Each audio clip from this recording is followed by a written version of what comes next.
بسم الله الرحمن الرحيم واشیاء بروزن افعالو نمی توان شد زیرا کی اشیاء غیر منصرف است د کل خذ مر افاده ذکر کیدلا نو اول درتا افاده د کل خذ مر ذکر کړلا بیا پدی افاده باندې یو اعتراض راته نو علامه صاحب هغه اعتراض او ورسره د هغه جواب دواړه ذکر کړل بیا پدی جواب باندې اعتراض راته نو د هغه اعتراض دفع علامه صاحب درته وکړه بیا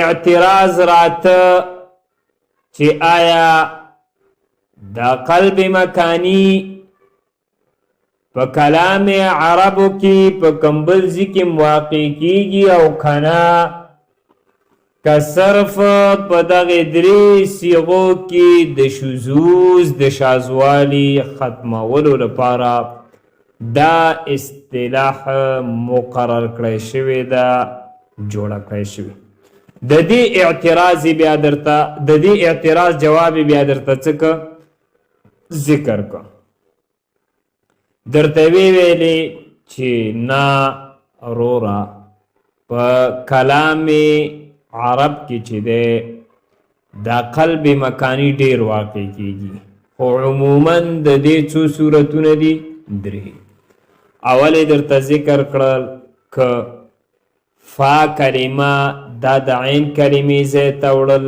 او عین کلمه د فا کلمې ځای ته دوهم درته ذکر که چې عین کلمه د لام کلمې ځای ته او لام کلمه د عین کلمې ځای ته درېیمې درته ذکر که چې لام کلمه دا د فا کلمې ځای ته وړل فا کلمه د عین کلمې او عین کلمه د لام کلمې ځای ته وړل د دې دپاره بیا درته یو مثال ذکر که لکه څه شی اشیا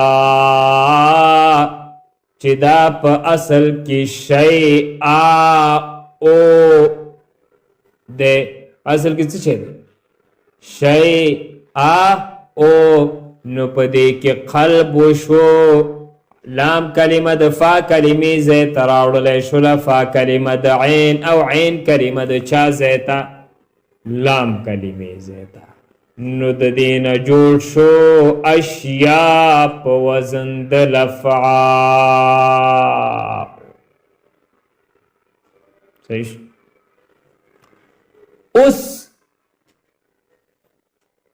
امام کسائی رحمه الله فرمایي چې دا اشیا دا په خپل اصل باندې دی په دې کې قلب ملب نه دی شوی اشیا څه شی دی په خپل اصل باندې دی په دې کې قلب ملب نه دی شوی د دې اصل وزن د اشیا او افعالو دی څه شی دی نو د امام کسائی رحمه الله په دې خبره باندې به علامه صاحب درته رد وکي څه به وکي رد ورته ګوره نو علامه صاحب فرمایي و اشیاء بر وزن افعالو نمی توان شد زیرا کی اشیاء غیر منصرف است مقصد د علامه صاحب د دې عبارت نه واخله تر را روانې افادې پورې درې خبرې بیانول دي څو خبرې په دې افاده کې دننه ورته درې خبرې نورې بیانوي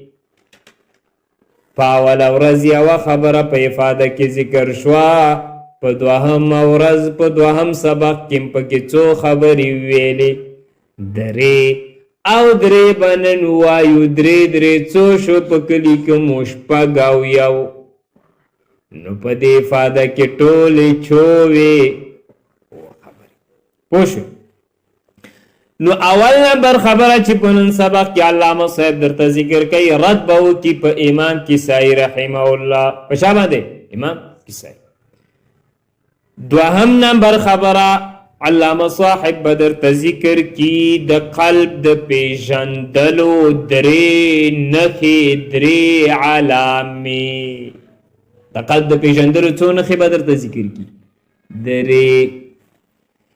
دریم نمبر خبره د دریمې علامې د پاره به درته د یو دلیل ذکر کی. د دریمې علامې او نښې د پاره به درته څه ذکر کی؟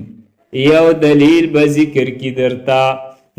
نن سبق کې دا درې خبرې ذکر کیږي بیانېږي. اول نمبر خبره څه شی وه چې به درته ذکر کی چې رد به بچاو کی امام کسائی. نو دا اول نمبر خبره چې رد کول دی علامه صاحب په دې عبارت سره ذکر کوي و اشیاء بر وزن افعالو نمیتوان شد.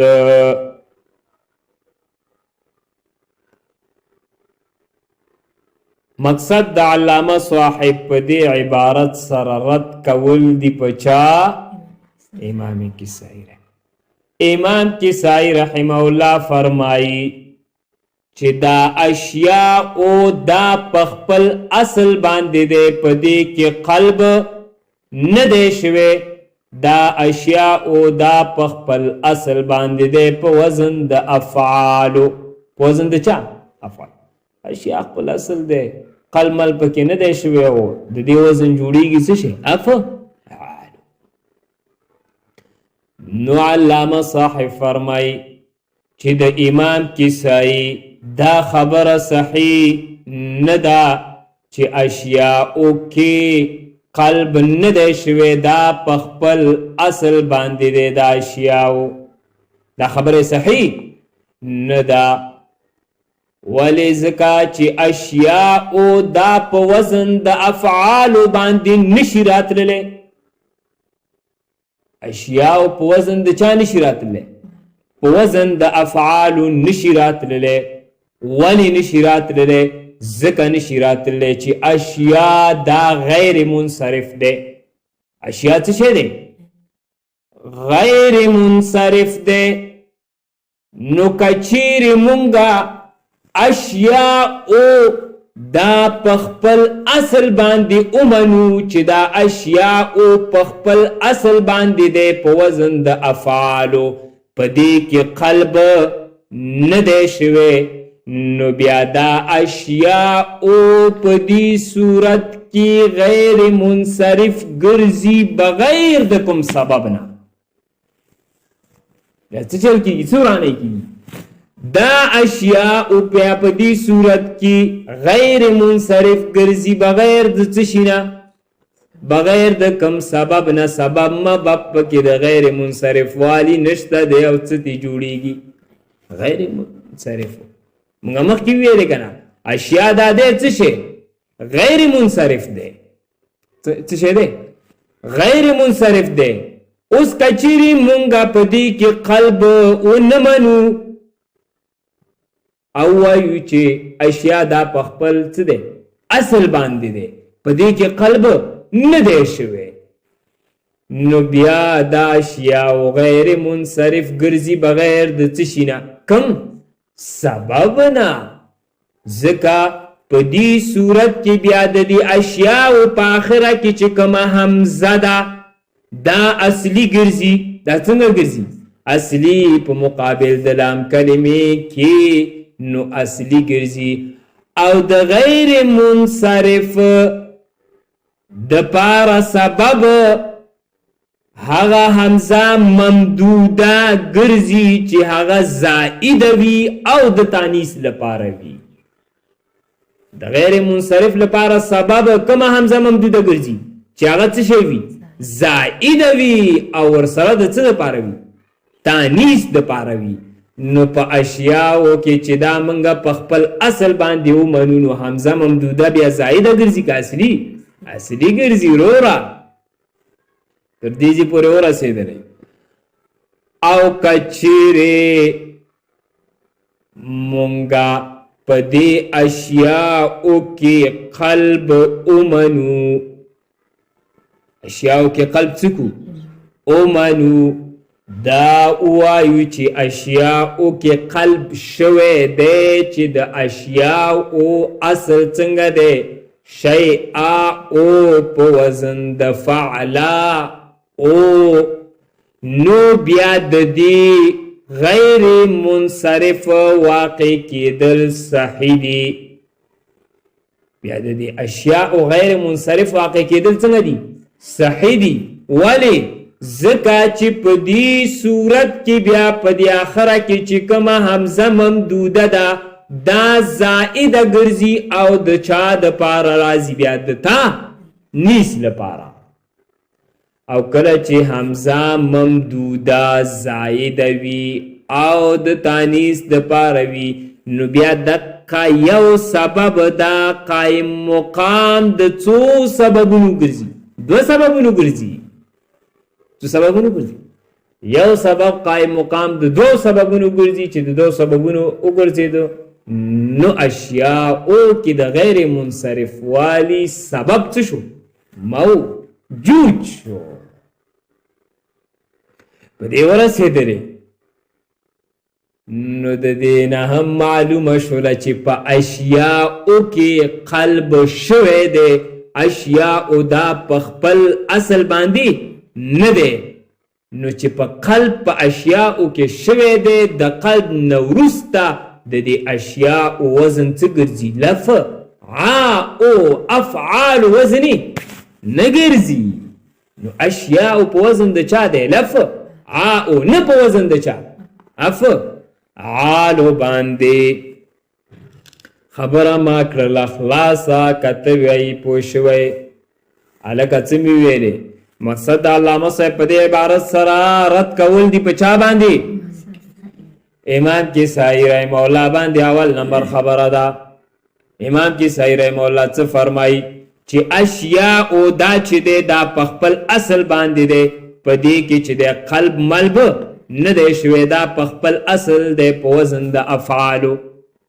علامه صاحب فرمایي چې د امام کسائی دا خبره صحیح نه ده چې اشیاء او دا په خپل اصل دی په وزن د افعالو دا خبره صحیح نه ده ولی ځکه چې اشیاء او دا په وزن د افعالو باندې نشي راتللی نشي جوړېدلی نشي ګرځېدلی ولی نشي راتللی ځکه چې اشیاء او دا څه شی دی غیر منصرف دی اشیاء څه شی دی غیر منصرف دی اوس که موږ ومنو چې اشیاء او دا په خپل اصل باندې دی په دې کې قلب نه دی شوی نو بیا په دې صورت کې دا اشیاء او غیر منصرف ګرځي بغیر د څه شي نه بغیر د کم سبب د منصرف والی نه د غیر منصرف والی د منصرف والی کوم سبب پکې موجود نه دی او بیا هم د اشیاء څه ګرځي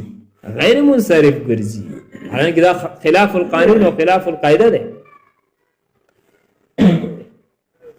نو کچیری دا اشیاء او په وزن د افعال منل شي نو بیا په دې صورت کې د دې په اخره کې چې کومه حمزه ده حمزه ممدوده دا حمزه بیا څه ګرځيږي اصلي ګرځيږي زائده نه ګرځيږي او د غیر منصرف لپاره سبب هغه حمزه ممدوده وي چې هغه څه شی وي زائده وي او د څه دپاره وي د تانیث دپاره وي هغه حمزه ممدوده هغه سبب د غیر منصرف والی دی چې زائده نه وي نو هغه سبب د غیر منصرف والی بیا نه ګرځي د غیر منصرف د اسبابو څخه بیا هغه حمزه ممدوده نه ده صحیح شو نو کچیرې دغه اشیاو کې قلب ومنلی شي اشیاو کې څه ومنلی شي قلب ومنلی شي چې دا اشیا په دې کې قلب شوی دی دا اشیا په اصل کې شیئا او په وزن د فعلا او وزن د چا فعلا او نو بیا په دې صورت کې د دې اشیاء غیر منصرف واقع کېدل غیر منصرف راتلل دا صحیح ګرځي څه کېږي صحیح ګرځي ولې صحیح ګرځي ځکه چې په دې صورت کې بیا دغه حمزه ممدوده دا زائده ګرځي او د چا دپاره بیا راځي د تانیث دپاره زائده ګرځي او ورسره د چا دپاره تانیث دپاره او کله چې حمزه زائده وي او د تانیث دپاره وي نو بیا دغه یو سبب دا قائم مقام د څو سببونو وي د دوه سببونو د غیر د منصرف والی دغه یو سبب قائم مقام د څو سببونو دوه نو د دې نه هم معلومه شوله چې په اشیاءو کې څه شوی دی قلب شوی دی څه شوی دی قلب شوی دی اشیاء دا په خپل اصل باندې نه ده بلکې اشیاء دا په اصل کې څنګه و شی او نو په دې کې قلب وشو اشیاء ترې جوړ شو نو اوس د دې وزن چې دی هغه څه شی دی لفعاء دی د دې وزن څه نه دی افعالو نه دی راځي لاندې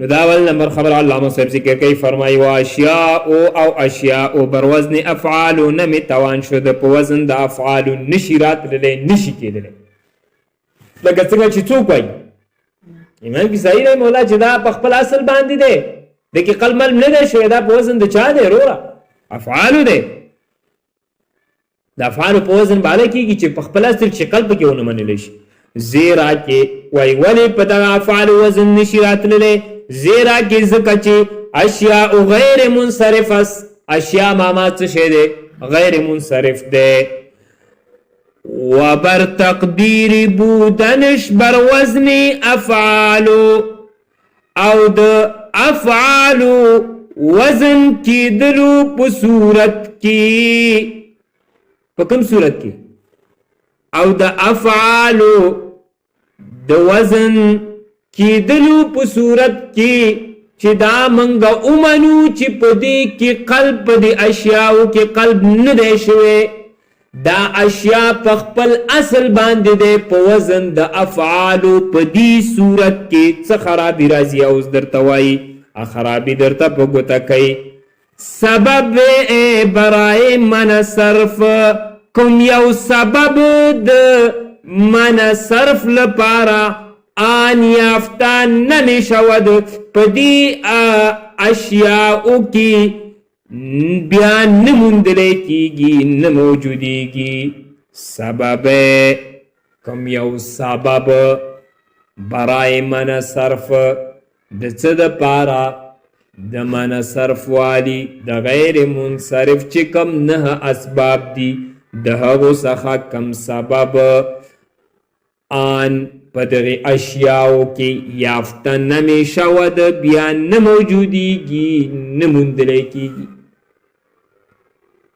چی دا کلا تو منلش پخپل اصل باندی نو بیا دا بغیر د کم سبب نچشے گرزی غیر منصرف گرزی لہذا د دی د وجنا اصل نشو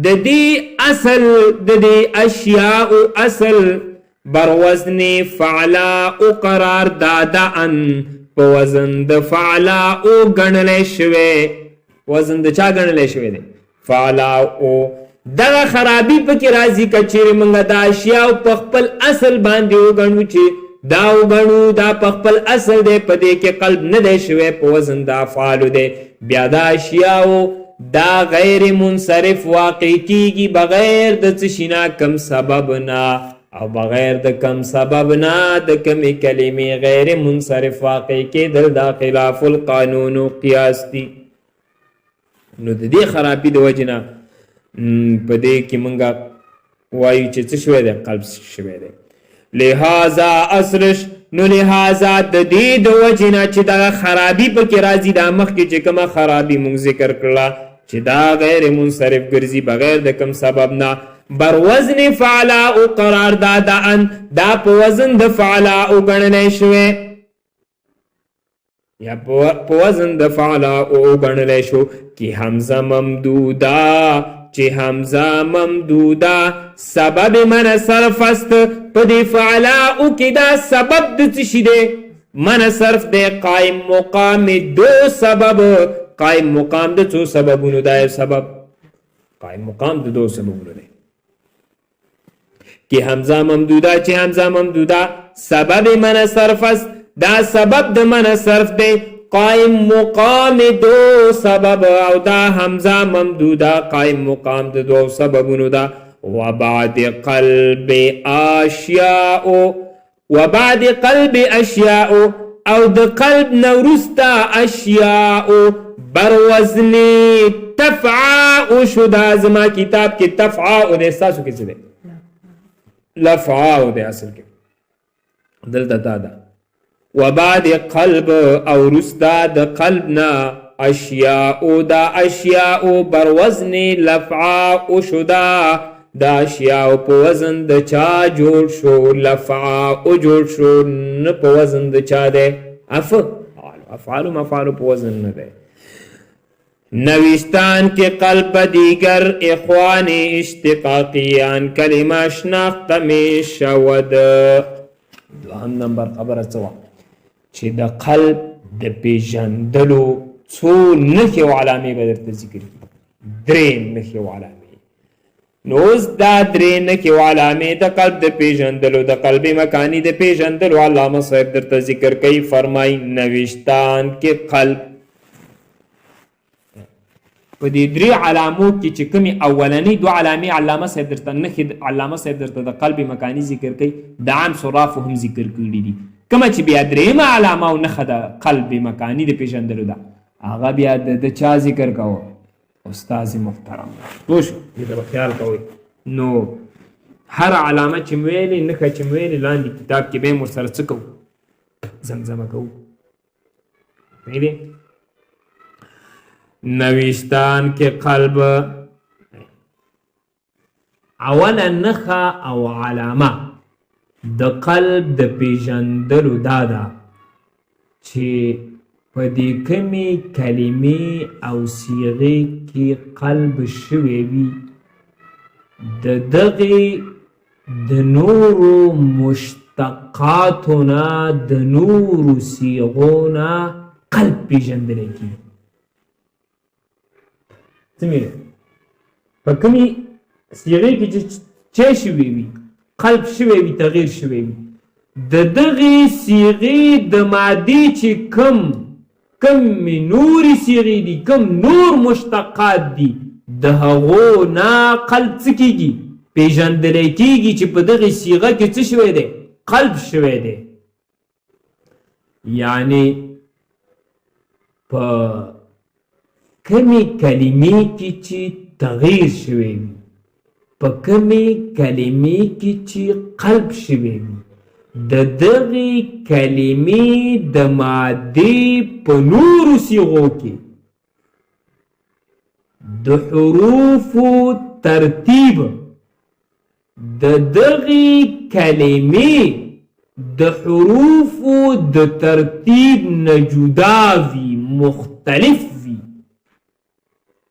په کومې کلمې کې چې څه شوی دی قلب شوی دی تغییر شوی د دغې مادې په نورو صیغو کې د حروفو چې کوم ترتیب وي هغه ترتیب د دغې کلمې دا کومې کې چې څه شوی دی قلب د دغې کلمې د دې کمی کلمې کې چې تغییر او قلب شوی د دې د حروفو د ترتیب نه څه شی وي جدا وي مختلف وي د ما قلب والا د صیغې د حروفو ترتیب یو شان وي هلته حروف اصلیه یو رقم ذکر وي او دې چې کوم نور مشتقات دي نورې صیغې دي په هغې کې چې دی دا د حروفو ترتیب دا څه وي سره بدل وي څه وي بدل حروفو ترتیب سره یو شان نه وي مثلا لکه آدورون څه شی آدو موږ مخکې وویلې که نه په دې کې قلب شوی دی. اوس د دې آدرون قلب چې دی دا د دې مادې د نورو مشتقاتو او صیغو نه پېژندلی کېږي او معلومیږي چې په دې آدرون کې څه شوی دی؟ قلب شوی دی. اوس د دې آدرون چې کوم واحد دی هغه دارون دی. د دې دارون نه دارنګې د دې آدرون یوه بله جمع د دورون د هغې نه دارنګې د دې آدرون د جمع تصغیر دویرتون نه دا معلومیږي چې په آدرون صیغه کې څه شوی دی؟ قلب شوی دی. ځکه چې د دې ټولو چې کوم اصلي حروف دي هغه څه شی دي؟ دال، واو او را. د دې ټولو اصلي حروف څه شی دي؟ دال، واو، را دي.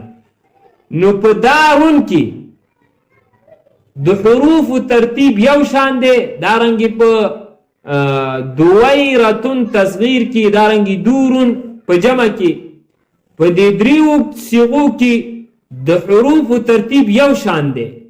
خو آدرون صیغه کې دا د حروفو ترتیب، دا د اصلي حروفو ترتیب دا بل شان دی، دا د دې نه بدل دی. چې د دې نه بدل دی نو د دې صیغو نه معلومیږي، د دې درې صیغو نه چې په دې آدرون کې څه شوی دی؟ قلب شوی دی. په دې کې فا کلمه وړلی شوې ده د عین کلمې ځای ته، او عین کلمه وړلی شوې ده د چا ځای ته؟ فا کلمې ځای ته. دقه شان په قسیون کې قلب دا معلومیږي د دې د نورو مشتقاتو نه، د نورو نظائرو نه چې هغه قوسن دی، چې هغه د دې مفرد دی، قوسن، دارنګې تقوسن. د دې نه معلومیږي د دې صیغو نه چې په دې قسیون کې قلب شوی دی. چې دا قسیون اصل کې څنګه ده؟ قوسن ده. بیا په دې کې قلب شو، فا کلمه د عین کلمې، او عین کلمه د چا ځای ته تلې ده؟ فا کلمې. نو د دقې نورو مشتقاتو نه معلومیږي چې په دې کې څه شوی؟ قلب شوی دی. نو د قلب اوله نښه او علامه مو زده کړله چې اوله نښه یې څه ده؟ چې قلب څه رقم معلومیږي؟ چې د دې مادې په کومې صیغه کې چې څه شوی دی؟ قلب شوی. د دې د نورو مشتقاتو نه معلومولی شي چې په دې صیغه کې څه شوی دی؟ قلب شوی دی. ځکه په دې کې د حروفو ترتیب، د اصلي حروفو ترتیب یو شان وي، او د دې چې کوم نورې مشتقات دي، نور مشتقات دي، صیغې دي، په هغو کې حروف د حروفو ترتیب څه وي؟ بل شان وي. د هغې نه معلومیږي. ګورئ ورته دا اوله نښه او علامه علامه صاحب ذکر کوي، فرمایي شناخته می شود که همچنین څه شو ځای رشد یاره نوشته آند که قلب بدیگر اخوان اشتقاقی آن کلمه شناخته می شود. نوشته آند اول علامه و نخدا نوشتان لکلی شوی دی که قلب چې قلب بدیگر اخوان اشتقاقی آن کلمه د دې کلمې د نورو مشتقاتو او نظائرنا پیژندلی کیږي.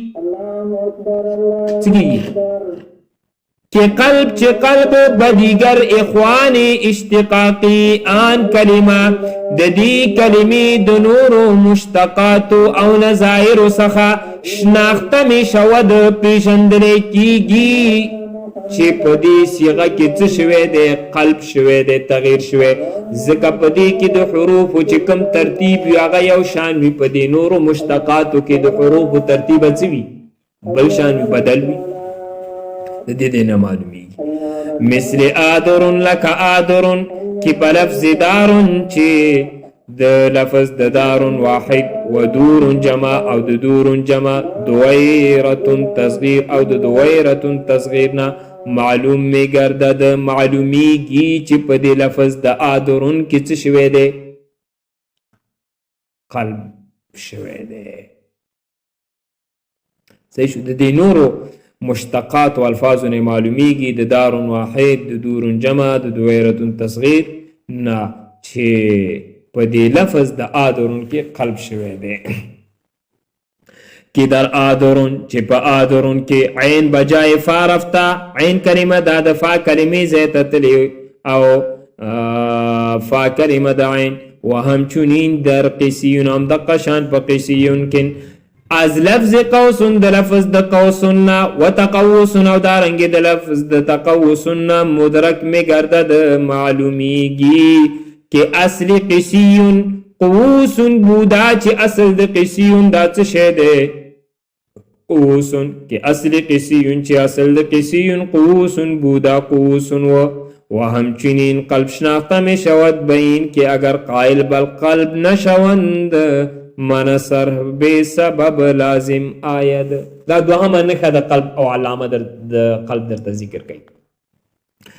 دوهمه نښه او د علامه د قلب هغه دا ده کچیري په یوې کلمې کې قلب و نه منلی شي نو دغه کلمه بغیر د کوم سبب نه غیر منصرف جوړیږي.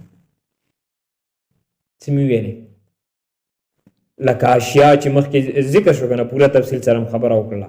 دوهمه علامه څه شی ده؟ دوهمه علامه د قلب دا ده کچیرې په یوې کلمې کې قلب و نه منلی شي نو دغه کلمه بغیر د کوم سبب نه څه شی جوړیږي؟ غیر منصرف جوړیږي. سبب مبب د غیر منصرف والی به پکې نه وي او بیا به هم څه جوړیږي؟ غیر منصرف جوړیږي. دام علامه ده او نښه د څه شي ده؟ قلب. لکه اشیاء لکه څه شي پوره تفصیل موږ بیا دوباره ذکر کول ته ضرورت نشته. دوهمه نښه هم څه ذکر کړه؟ که په یوې کلمې یوې صیغې کې قلب ونه منلی شي نو دغه صیغه او کلمه بیا بغیر د کوم سبب نه څه جوړیږي؟ ګوره ورته دا دوهمه علامه علامه صاحب ذکر کوي فرمایي و همچنین او همدقه شان قلب شناخته می شود د قلب پیژندلی کیږي بین کې د دې د وجنه که اگر قائل به قلب نشوند کچیر مون قائل په قلب نشو دا و نمنو چې په دغه صیغه کې قلب شوی دی من صرف بے سبب لازم آید من صرف والی دا بغیر د کم سبب نه لازمیږي.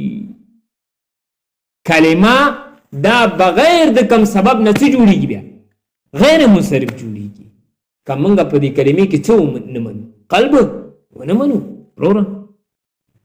چنانکه لکه در اشیاء په څه کې اشیاء جناب استازی می فرمودن د دې زنا درې منخه او علامه د قلب درته ذکر کوي چې دغه دوه نښې خدا چام ذکر کړي عام صرافو دا درېمه چې دا بچا وی ذکر کوله زما استاد دا درېمه ذکر کوي. جناب استازی می فرمودن علامه صاحب فرمایي چې زما استاد به فرمایل چې دا قلب په داسې طریقې باندې هم معلومولی شي کچیرې په یو صیغې کې قلب ونه منلی شي دغه صیغه شاذ ګرځي. دا صیغه څه ګرځي؟ شاذ ګرځي. څه ګرځي؟ کچیرې په یوې صیغې کې قلب ونه منلی شي نو دغه صیغه بیا څه ګرځي؟ شاذ ګرځي. لکه کل خوزه او څه شی مر چې په همدې فایدې کې مخکې پوره تفصیل څه شو ذکر شو. هلته علامه صاحب درته ویل چې په دې کې څه شوی دی؟ قلب. زما استاد محترم به د دې شذوذ په داسې طریقې دفع کوو چې فرمایل به په دې صیغه کې په دغه درې واړو صیغو کې څه شوی؟ قلبي مکاني. دا درېیمه نښه او علامه هم زده کړله که په یوې کلمې کې په یوې صیغې کې قلب ونه منلی شي نو دغه صیغه بیا څه ګرځي؟ شاذ ګرځي. چې چېرته هم دغسې یوه صیغه جوړېدله نو پوه شه چې په دې کې څه شوی دی؟ قلب شوی دی. څه شوی دی؟ قلب شوی دی. دا شانتیا مخکېنی دوه علامې نورم که دوهمه علامه څه وه که چېرې په یو صیغې کې قلب ونه منلی شي نو دغه صیغه بیا څه ګرځي؟ دغه صیغه غیر منصرف ګرځي بغیر د څه شي نه، کم سبب نه چې چېرته هم دغسې یوه صیغه یو کلمه مخې ته دې راغله او دغسې جوړېدله چې د غیر منصرف والي کم سبب پکې نه و او کلمه بیا هم غیر منصرف وه، نو پوه شه چې په دې کې څه شوی دی؟ قلب شوی دی یاره. څه شوی دی؟ قلب شوی دی. دارنګې اول هم څه وویلو چې یوې کلمې کې قلب د هغې کلمې د نورو مشتقاتو نه څه کېږي؟ پېژندلی کېږي. څنګه؟ هغه پوره تفسیر مو وکړه چې د دې کلمې کومې کې چې قلب شوی د دې د حروفو ترتیب یو شان دی، د نورو مشتقاتو د حروفو ترتیب څه دی؟ د حروف اصلي او ترتیب بیل دی، د دې نه بیل. نو د دې نه معلومیږي چې په دې صیغه کې څه شوی دی؟ او کنه جمهور په یو طرف رواني او دا ځان په بل طرف ډنګې شروع کړي. راځه مړه دا درېیمې علامې ته جناب استاذ می فرمودن، زما استاذ محترم بوی فرمایل که همچنین هم دقه شان قلب شناخته می شود. قلب دا پیژندلی کیږي بیین کې په داسې طریقې هم اگر قلب را اعتبار نکنن، یا بیین کې د دې وجې نه هم اگر قلب را اعتبار نکنن. کچیری قلب ته اعتبار ورنکړلی شي په یوې کلمې کې شذوذ لازم آید، بیا شاذوالی لازم راځي. کلمه څه ګرځېږي؟ شاذ ګرځي.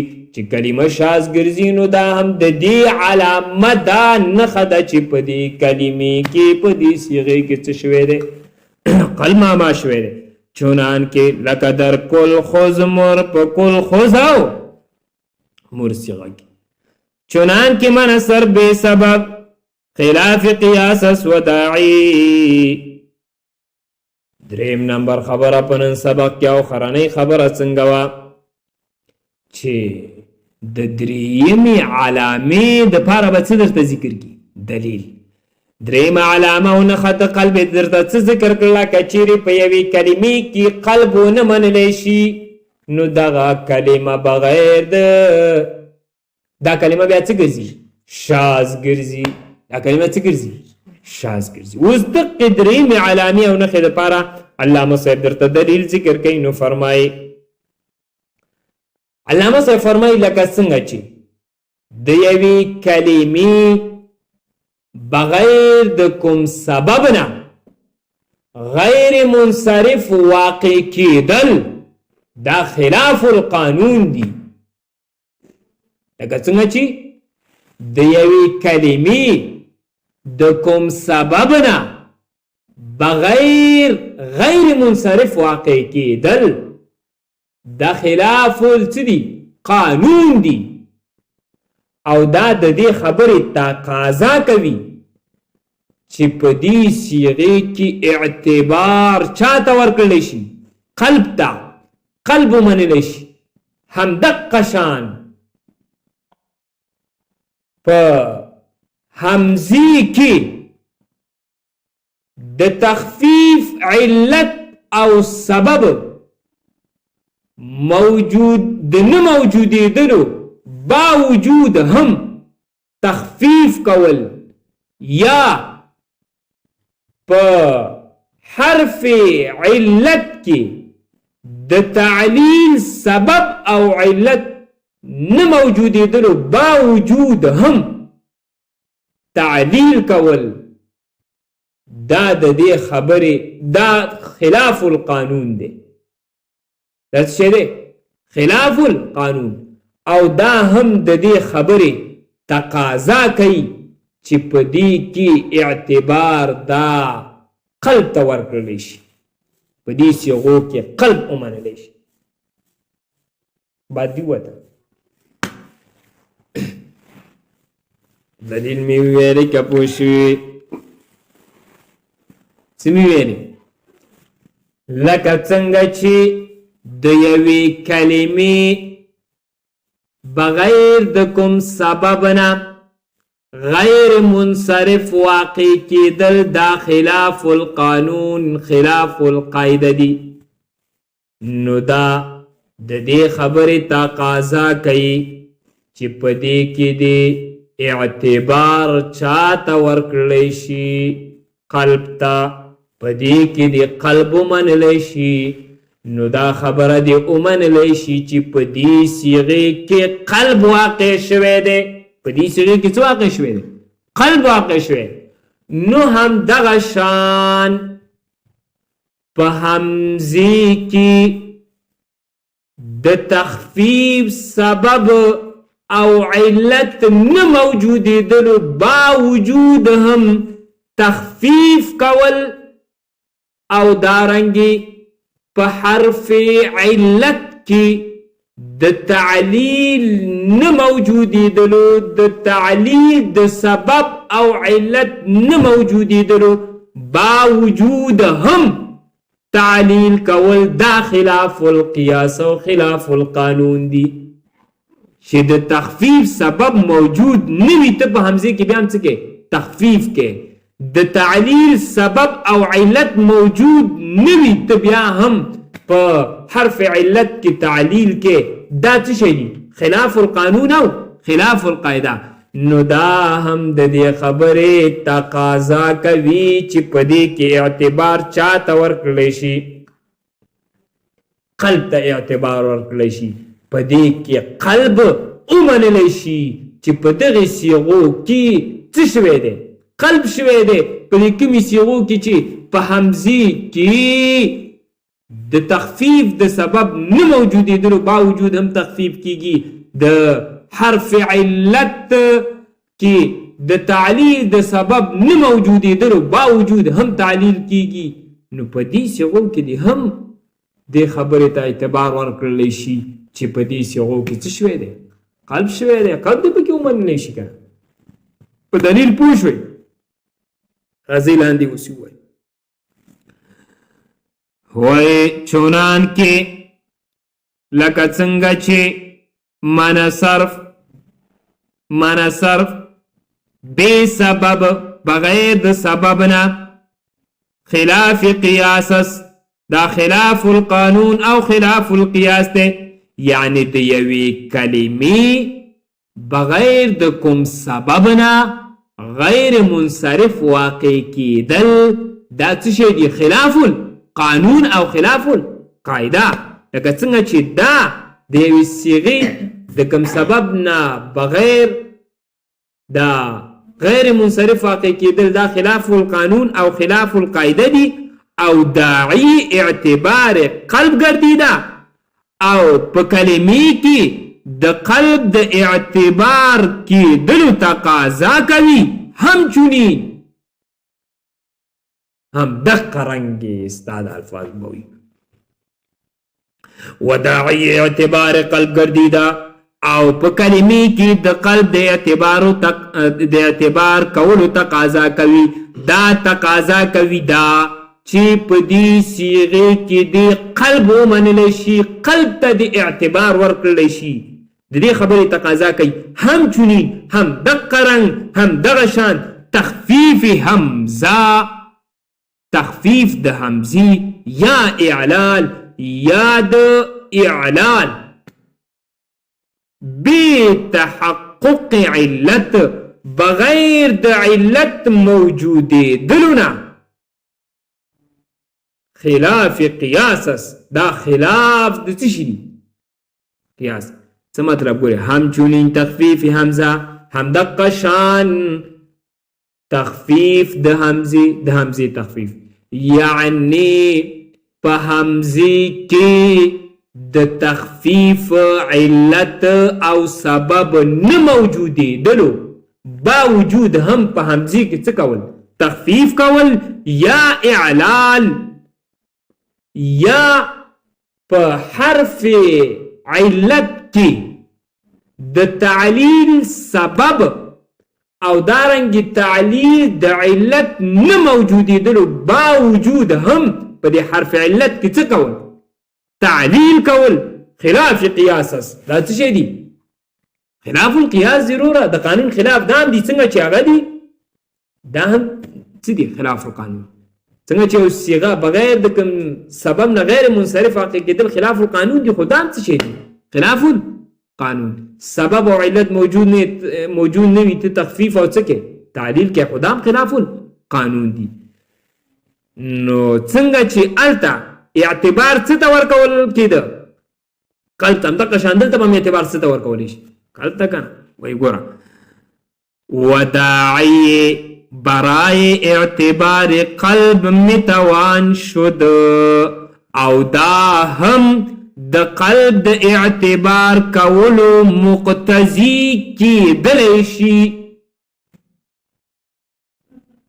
او دا هم څه شي وداعی برای اعتبار قلب متوان شد او دا هم د قلب د اعتبار کولو مقتضی کېدلی شي.